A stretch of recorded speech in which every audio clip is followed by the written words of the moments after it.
A palavra de Deus, boa noite primeiramente, né? Deus abençoe. Vamos abrir a palavra de Deus em João capítulo 11. Que bom estar aqui, né, irmãos, na casa do Senhor e ser abençoado pela palavra de Deus, pelas músicas que são cantadas. Que Deus possa abençoar profundamente as nossas vidas hoje. João capítulo 11, somente o verso 35. Eu vou trocar de microfone que eu gosto desse aqui.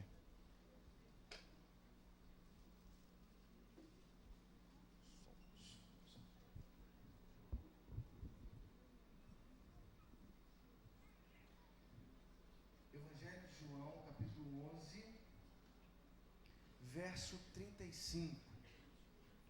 Nós vamos ler a palavra de Deus. E se você não tem nenhum verso de cor até hoje da Bíblia, está aí uma sugestão. Você vai sair daqui com pelo menos um verso de cor hoje da palavra, que é o verso 35 do capítulo 11 de João, que diz: Jesus chorou.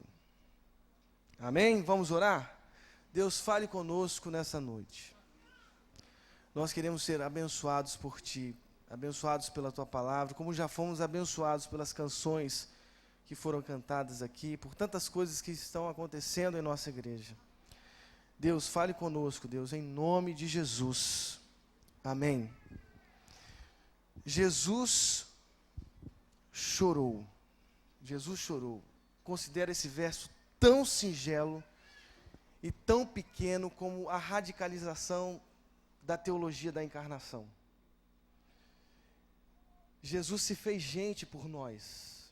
A palavra de Deus, no mesmo Evangelho, capítulo 1, verso 1, diz: no princípio era o Verbo estava com, e o Verbo era Deus. No mesmo capítulo, no verso 14, diz que esse Verbo se fez carne, habitou entre nós, vimos a sua glória, a glória como do unigênito do Pai, cheio de graça e cheio de verdade. Essa é a teologia da encarnação.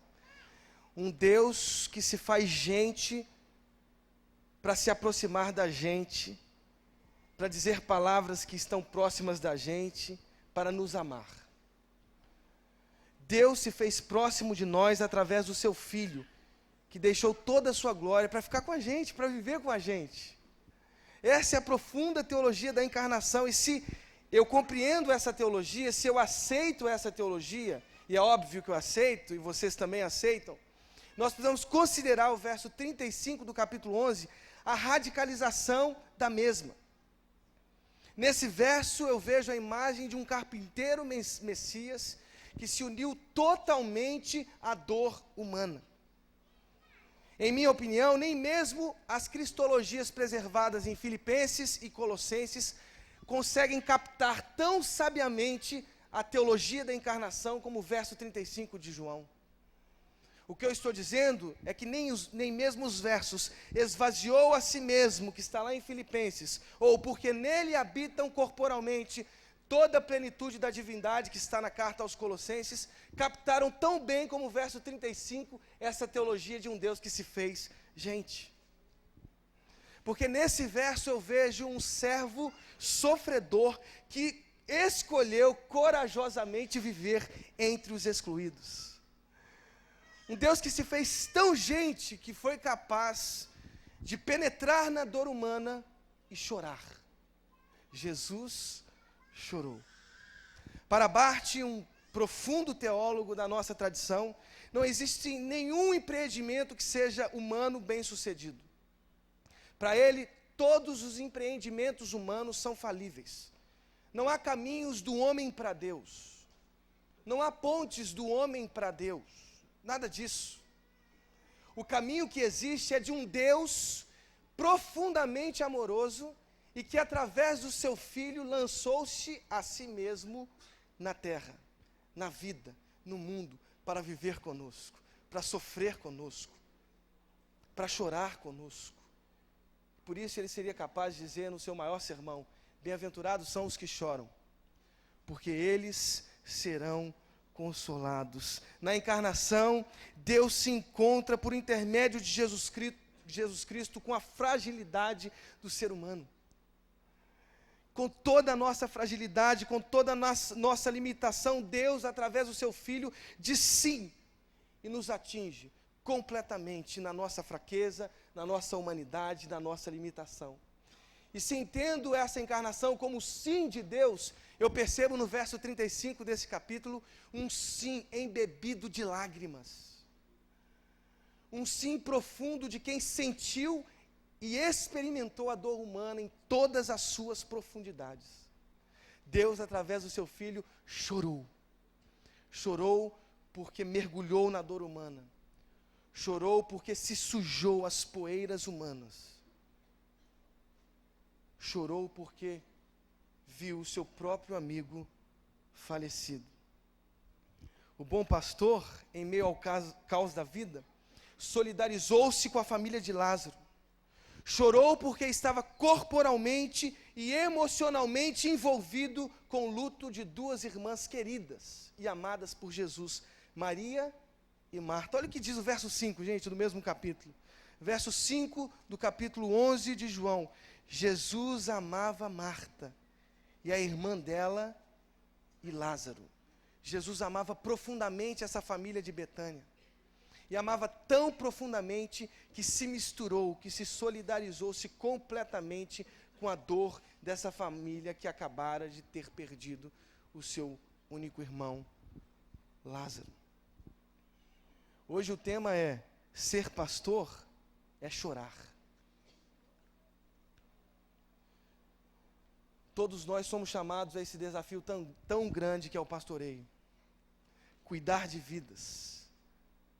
Amar vidas profundamente, se lançar como Deus, através do seu Filho, se lançou na vida humana, se misturando profundamente com a dor humana ao ponto de chorar.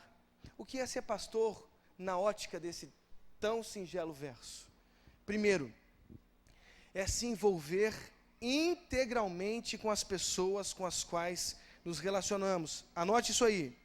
Ser pastor é se envolver integralmente com as pessoas com as quais nos relacionamos. No verso 33 do capítulo 11 diz: ao ver chorando Maria e os judeus que a acompanhavam, Jesus agitou-se no espírito e perturbou-se. Vou contar a história para vocês. Jesus estava com seus discípulos no além do Jordão, tinha saído de Jerusalém, atravessou o rio Jordão, no mesmo lugar onde João Batista tinha pregado os seus primeiros sermões, e de lá ele recebeu a notícia que o seu amigo estava adoecido. Recebendo essa notícia, Jesus ainda demorou alguns dias, e então desafiou os seus discípulos para irem para Betânia, o lugar que eu posso chamar aqui, nesse sermão, de um lugar do luto. Foi com seus discípulos em direção a Betânia, e em chegando em Betânia, viu duas irmãs entristecidas, Maria, que foi a que tinha derramado aquele perfume sobre o corpo dele, e Marta. Vendo a dor de Maria, vendo a dor de Marta, vendo o seu amigo morto, Jesus chorou. Nesse texto, nesse verso 35, tão pequeno, eu consigo perceber que Jesus se envolveu integralmente com as pessoas com as quais ele se relacionou em seu ministério. A expressão do verso 33 do capítulo 11, moveu-se muito em espírito, são os óculos através dos quais lemos o ministério afetivo e pastoral de Jesus. Queridos, é impossível ser pastor no além do Jordão. Ser pastor é aceitar corajosamente o desafio de sair da passividade, de sair dos bancos esquentados da igreja, de sair do além do Jordão e ir corajosamente em direção aos enlutados de Betânia. Ser pastor não é coisa simples. Não é coisa simples porque distanciados não conseguimos oferecer os ombros para que as pessoas chorem. Não podemos oferecer os ombros como um lugar de acolhimento. Ser pastor é necessário. Para ser pastor é necessário caminhar alguns estádios em direção às pessoas que são tão machucadas pela vida. Será que você aceitaria hoje o desafio de corajosamente sair da apatia, de sair da passividade, para ir ao encontro daqueles que estão lá excluídos, adoentados, entristecidos, depressivos, será que nós vamos aceitar hoje corajosamente o desafio de ir ao encontro das pessoas? É necessário caminhar 15 estádios para se aproximar corporalmente e emocionalmente de Betânia, a terra do luto. Pastores de gabinete e teólogos de biblioteca não servem absolutamente nada no chamado de Jesus. Você pode ser um homem conhecedor, exímio das escrituras sagradas. Você pode ser um bom pastor de gabinete, mas se você não sai do gabinete, se você não sai das bibliotecas, se você não sai da sua passividade, se você não sai da casa de veraneio, se você não sai dessa conta cheia para ir em direção às pessoas, então você vai ter uma missão extremamente falida. Ser pastor é largar a passividade. Escrever sermão, tese, é coisa simples. Preparar um roteiro de célula é coisa simples. Todo mundo aqui é capaz de fazer. O difícil é ir em direção a Betânia. É largar o lugar do descanso e corajosamente abraçar as pessoas que tanto sofrem. O problema é que Jesus não nos chamou para esquentar os bancos de uma igreja. Jesus não nos chamou para os escritórios da vida. Jesus não nos chamou para as bibliotecas teológicas da vida. Jesus nos chamou para irmos ao encontro das pessoas. Ele disse: ide e fazei discípulos de todas as nações. Um dos momentos mais marcantes da minha vida no ministério junto a essa igreja foi um dia que estava de manhã, às 7 horas, aqui no culto de intercessão. Uma menina muito triste, chorando, chegou na oração. E ela ficou, não estou exagerando, 1 hora chorando, do início ao fim. Nós estávamos orando, e ela chorando muito. Ao final daquele culto de oração, nós perguntamos a ela: por que você está chorando? O que aconteceu? A gente preocupado com a situação dela. E ela disse que sua bebezinha estava numa UTI, no Hospital Rios d'Or, na freguesia. Uma menina de recém-nascida, sua bebê recém-nascida, perto da morte, mais perto da morte do que da vida, e ela completamente entristecida, e eu com ela fiquei desesperado ao receber essa notícia, e nós começamos a orar. Aquele culto não terminou, 8 horas da manhã, a gente foi orando, e eu falei assim: eu vou visitar você hoje lá nesse hospital, que horas que eu posso chegar lá? E ela disse: tal horário e tal. Eu fui para lá, fui para o Hospital Rios d'Or. Quando eu cheguei lá, gente, eu fiquei assim, pense numa pessoa completamente feliz. Fui eu. Não diante da dor, nem diante da situação da bebezinha, nada disso. Cheguei lá, ela falou assim: pastor, minha célula toda já passou aqui. Eu falei: cara, se continuar assim, vai ter um avivamento nessa igreja. Se continuar desse jeito, nós vamos experimentar um avivamento em pleno século 21, em plena frouxidão dos valores, da moral, em pleno lugar de profundo ceticismo, de descrença total, de uma linguagem completamente tecnológica, sem Deus. Nós vamos viver um avivamento pleno nessa igreja, se todos nós largarmos o além do Jordão e irmos em direção à cidade de Betânia. Caminharmos os 15 estádios que nos separam das pessoas enlutadas corajosamente, para abraçar, para oferecer o nosso ombro como um lugar de acolhimento. Será que você é capaz de largar esses bancos tão confortáveis da igreja e se doar completamente às pessoas que tanto necessitam do Evangelho? Um homem chamado Henry Nouwen foi professor de 3 pequenas universidades nos Estados Unidos: Notre Dame, Yale e Harvard. 3 pequenas universidades não fazem tanta diferença assim no mundo. Assim. Ele largou a cátedra dessas universidades para cuidar de doentes mentais, numa comunidade chamada A Arca. Largou tudo para viver entre doentes mentais. Na nossa ótica moderna, nós diríamos: ele é um fracassado. Largou o sucesso para viver com doentes mentais, mas na ótica de Jesus, tal como diz Filipenses capítulo 2, a partir do verso 5, aquele grande hino preservado na carta do apóstolo Paulo, ele foi o homem mais bem-sucedido que eu conheço. Porque Jesus largou a sua glória, toda a sua glória, esvaziando-se completamente para viver entre nós. Mas sabe qual é o problema? Nós estamos em busca de status. Nós estamos em busca das grandes mídias, dos grandes jornais, de ser conhecido, de ser lembrado, de ser ovacionado. Nós estamos, infelizmente, atrás dos aplausos. Será que você hoje é capaz de largar os aplausos para viver a vida de Jesus, a vida itinerante de Jesus, que deixou toda a sua glória e habitou entre os mais excluídos de sua sociedade judaica? Ser pastor é se envolver integralmente com as pessoas com as quais nos relacionamos. Segundo, é tentar manter uma lucidez diante dos ventos contrários. Jesus chorou porque foi afetado pela tristeza de Maria, de Marta, pela situação de seu amigo Lázaro. Mas mesmo afetado por isso, ele disse: eu sou a ressurreição e a vida, verso 25. Mesmo diante dos ventos contrários, ele não se calou, ele não se negou a si mesmo, antes ele se afirmou, ele mostrou a sua identidade: através de mim vem a ressurreição, eu sou a ressurreição e a vida. Por diversas vezes Jesus foi convidado à distração no capítulo 11. Os enviados de Maria e Marta, os discípulos amedrontados por uma possível perseguição na Judeia. Jesus, nós vamos voltar para lá, nós já sofremos perseguição. E Jesus tentando manter lucidez diante de tantos ventos contrários, de tantas pedras no meio do caminho.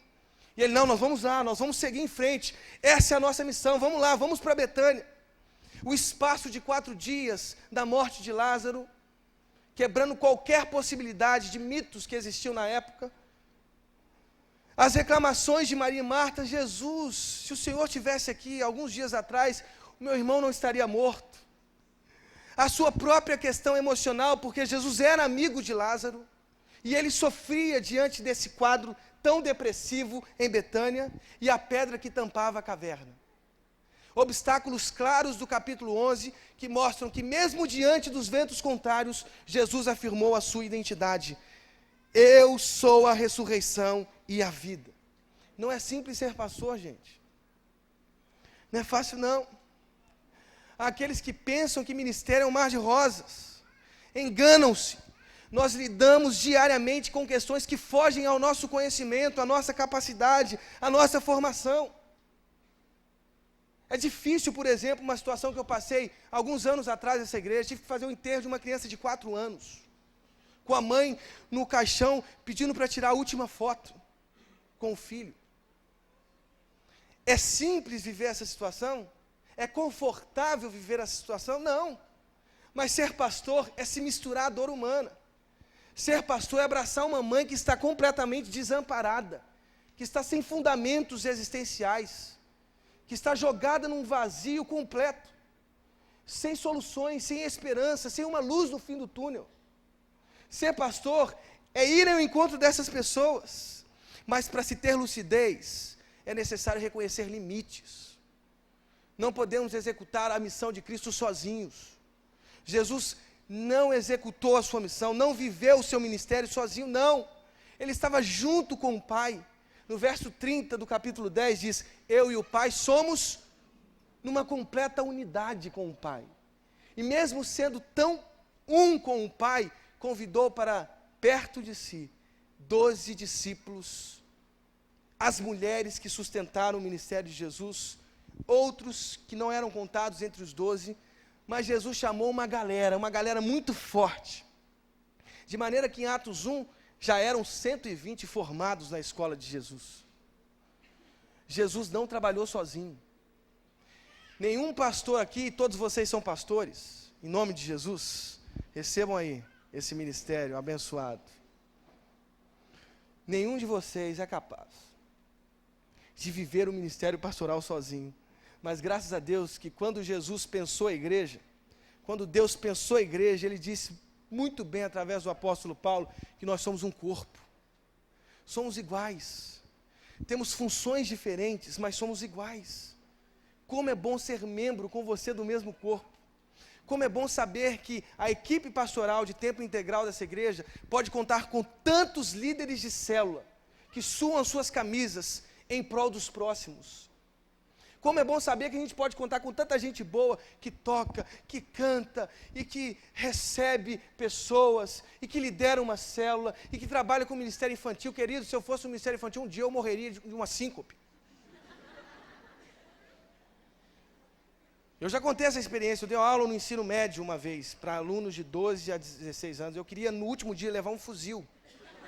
Eu estou confessando esse meu sentimento de que levar um fuzil, eu não aguentava mais. E eu vejo pessoas como, professores do Ministério Infantil. Que coisa linda, gente, coisa linda o Ministério Infantil, as pessoas ajudando.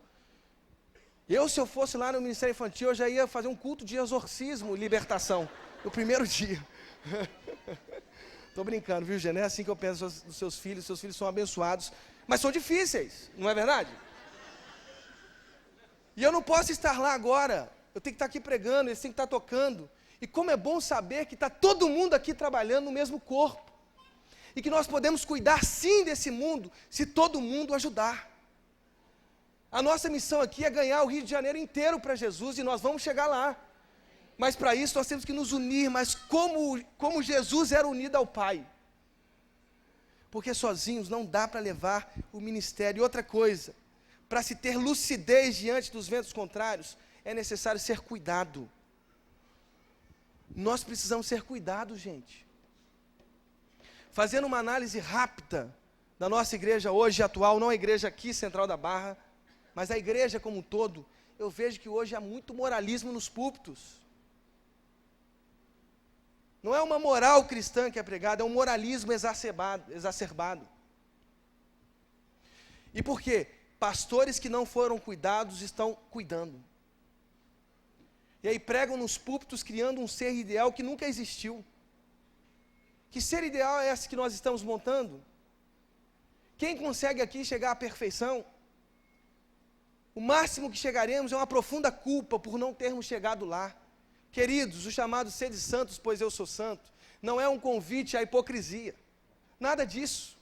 O sede santos, pois eu sou santo, é um reconhecimento das nossas fragilidades, da nossa total fragilidade e da total soberania de Deus, que nos faz santos pelo seu poder. Toda a experiência do Evangelho é graça.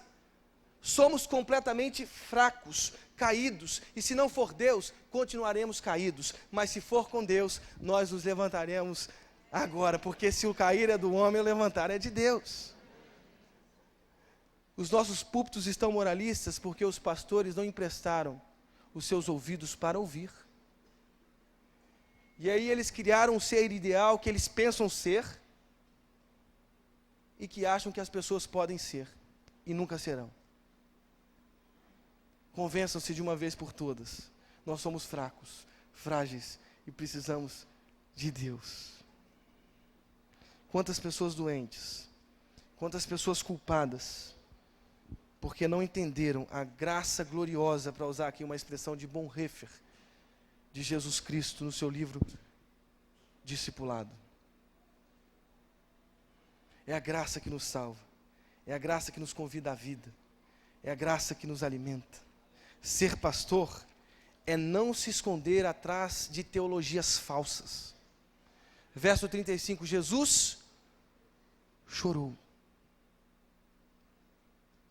Jesus não escondeu a sua dor, mesmo com toda a nitidez que ele tinha naquele momento.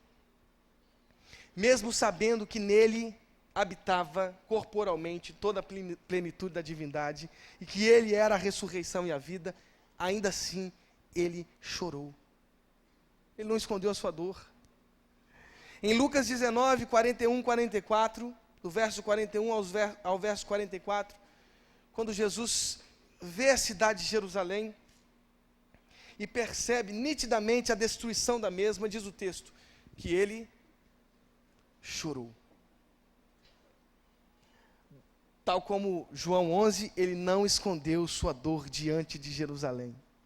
Em Mateus 26, lá no Getsêmani, junto com seus discípulos, ele disse: a minha alma está profundamente triste até a morte. Nos momentos que antecediam a cruz, ele confessou a sua dor para os seus discípulos. Orem comigo, vigiem comigo, a minha alma está profundamente triste até a morte. O médico Lucas ainda diz que o seu suor se converteu em sangue, tal era a tristeza emocional que Jesus vivia. Na cruz, Jesus não escondeu o seu sentimento de abandono. No capítulo 27 de Mateus, ele disse: Eloi, Eloi, lama sabachthani. Deus meu, por que me desamparaste? O verso que mais me traz crise teológica é esse. Como lidar com esse abandono? E Jesus, sabendo que eu teria crise no século 21 com isso, na cruz ele disse: por que o Senhor me abandonou? Por que eu estou sozinho? Porque eu me sinto sozinho. Ele não escondeu a sua dor. Por que ainda construímos máscaras de herói, gente? Por que as nossas lideranças pensam de si mesmas coisas que Deus nunca pensou sobre nós? Ser pastor é não se esconder atrás de teologias falsas. A teologia do Evangelho é a exposição de si mesmo, a exposição de sua humanidade. Nenhum dos personagens bíblicos, nenhum teve os seus pecados ocultados das Escrituras Sagradas. Todos humanos, todo mundo gente, todo mundo que precisa de gente, todo mundo expondo a sua dor. Ser pastor não é ser um herói. Ser pastor é se perceber fraco. E em se percebendo fraco, confiar na força tão profunda do Deus que faz. Porque em Cristo somos mais que vencedores. Ser pastor é perceber fragilidades. Não é ser um herói. Ah, pastor, eu vou só trabalhar no reino de Deus quando eu for a pessoa mais perfeita. Então, queridos, você vai morrer e não vai trabalhar para Deus. Pastorear é reconhecer, é não se esconder atrás dessas teologias perfeccionistas sobre o ser humano. Todo mundo aqui é fraco. E porque fraco, forte. E porque fraco, forte. Como disse o apóstolo Paulo em sua segunda carta aos Coríntios. Hoje, o convite é: você quer ser pastor? Você quer se compreender nessa caminhada tão linda que Jesus propôs?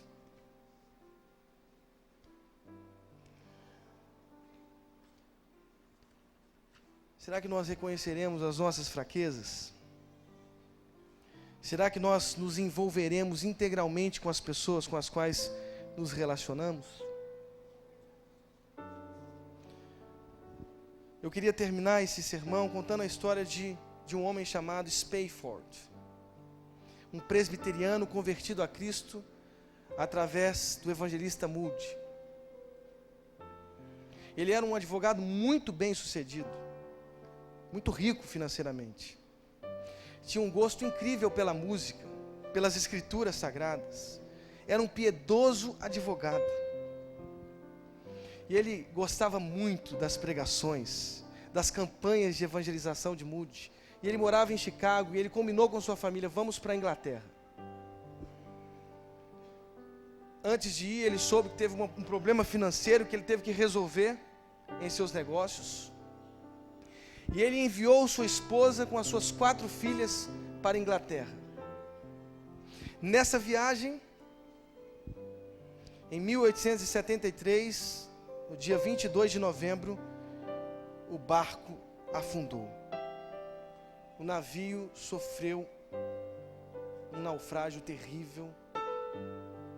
Ele nos Estados Unidos e a sua família sofrendo um grande naufrágio. No final, algumas pessoas foram salvas e ele recebe uma notícia de que sua esposa estava viva, mas as suas 4 filhas tinham morrido. Esse homem fiel, presbiteriano, Spafford, um cara que gostava muito de música, faz uma viagem imediata para a Inglaterra para encontrar com a sua esposa. Nessa viagem ele passa no local do acidente, no local. E naquele local, inspirado por Deus, ele escreveu um dos mais belos hinos do nosso inário. Se paz a mais doce me deres gozar, se dor a mais forte sofrer, ó seja o que for, tu me fazes saber que feliz com Jesus sempre sou. Sou feliz com Jesus, meu Senhor. A vida eu anseio do meu Salvador, em breve virá me levar ao céu onde vou para sempre morar, com os remidos na luz do Senhor. Um dos mais belos hinos do nosso inário. Nós vamos cantar, eu peço a ajuda dos nossos ministros de música. Hoje é tempo de ser pastor. Hoje é tempo de, mesmo em meio à dor, mesmo em meio ao sofrimento, confiar no chamado de Jesus, porque em meio à missão, queridos, nós somos curados, nós somos transformados, nós somos tratados. A nossa confiança não está nas circunstâncias que vemos. A nossa confiança não está nos ventos contrários que nos atrapalham, não! A nossa confiança está no Cristo Salvador, no Cristo que se fez carpinteiro, que se fez gente, que andou pelas ruelas de Nazaré, que andou em Jerusalém, na grande cidade santa, e que apregoou o ano aceitável do Senhor. Nossa confiança não está nos fundamentos físicos, concretos que vemos, mas aquilo que não podemos ver. E a fé é isso, é a certeza das coisas que não se viram. E nós somos alimentados diariamente nessa esperança, que não é concreta no sentido físico, mas que é uma verdade. Que é uma verdade existencial que nos atinge, que é o Evangelho que nos diz, eu estarei convosco todos os dias, até a consumação dos séculos. Na caminhada nós contamos com esse Deus, presente em Cristo nas nossas vidas, que nos alimenta, que nos abraça, que nos dá força, e em meio a essa missão, somos curados, somos salvos, somos transformados, somos revigorados, somos amados. Como é bom fazer parte da missão de Jesus, como é bom ser pastor, como é bom cuidar, que nessa igreja nasça muitos cuidadores, muitos pastores, muitas pessoas que se colocam, mesmo em meio à dor, nessa caminhada tão linda, porque a gente só consegue ser feliz com Jesus. Vamos cantar, se coloque de pé nesse momento, nós vamos cantar esse hino, vamos cantar com todo o nosso coração, vai projetar a letra aqui.